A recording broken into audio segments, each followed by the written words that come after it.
Drum से तकदीर के एपिसोड 5 में आप देखेंगे कि रूमी के मंगनी असद से हो गए।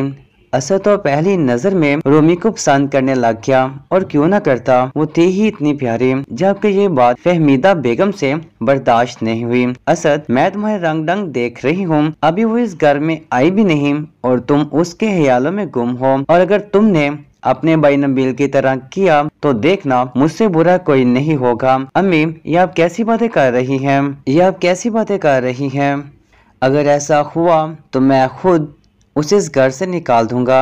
दूसरा आप देखेंगे कि महीन ने जो बातें हमना से की थी वो सोच में गुम थी, लेकिन कहा कि इसने मेरी जिंदगी तो बर्बाद की है। मैं भी चाहती हूँ ये उस घर में जाए और वहाँ के लोग उसके साथ ऐसा सलूक करें जैसे इसने मेरे साथ किया। हमना ना कहीं खुद गर्ज हो गई थी। हालांकि रूमी ने कभी भी अपनी भाभी को इतना तंग नहीं किया था। पता नहीं हमना किस बात का उससे बदला ले रही थी। इधर महीन ने घर में वो वेला मचा दिया कि तुम्हारी माँ मुझे कुछ समझती नहीं। अब शादी की तैयारियां हो रही हैं और मजाल है कि घर की बहू से कुछ पूछ सके। हर दफा का नोका टोकी और मुझे नीचा दिखाना तुम्हारी माँ का मामूल है। जबकि नबील ने महीन को समझाया कि महीन, जब तुम्हें इल्म है तो तुमसे नफरत करती है, तो फिर तुम क्यों बढ़ चढ़ कर हिस्सा लेती हो? तुम्हें भी अपने काम से काम रखना चाहिए।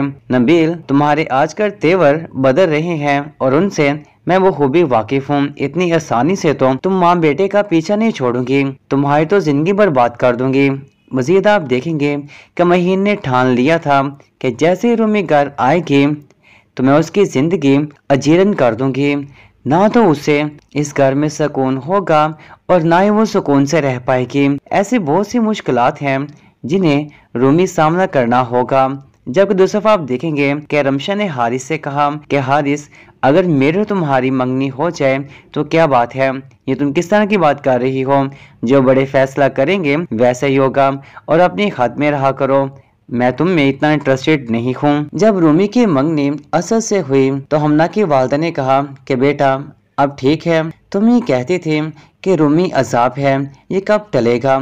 अब तो रूमी अपने घर की होने वाली है, तो ये हमेशा के लिए भी बोझ तुम पर खत्म हो जाएगा। मैं चाहती हूँ कि तुम अपनी बहन रमशा का आगे कोई सबब बनाओ। अम्मी, वो इतने अमीर थे तो आपने क्यों रूमी का निकाह वहाँ पे करवाया? रमशा भी तो थी। जबकि उन्होंने कहा कि उन्हें रूमी पसंद आई थी, तो मैं फिर कैसे रमशा पर उन्हें कायल करती?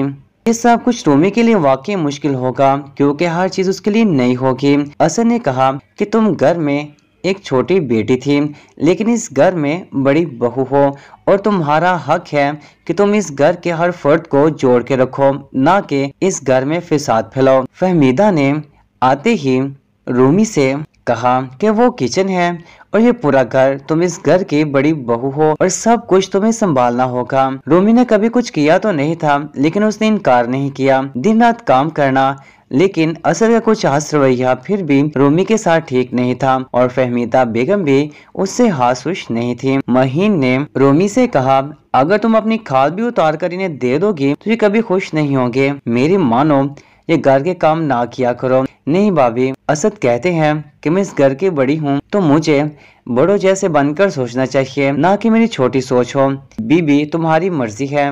मैं तो तुम्हें समझा रही थी कि ये एक नंबर के घटिया लोग हैं। तुम जितना मर्जी भी कर लोगी ना, तो आखिरकार तुम्हें ये इज्जत नहीं देंगे। जबकि रूमी की यही कोशिश थी कि वो जल्द अज जल्द हर एक का दिल जीत ले। नबील का रवैया रूमी के साथ कदरे बेहतर था। उसने कभी ऊंची आवाज में बात नहीं की, लेकिन आज तो फहमीदा बेगम ने हद ही कर दी।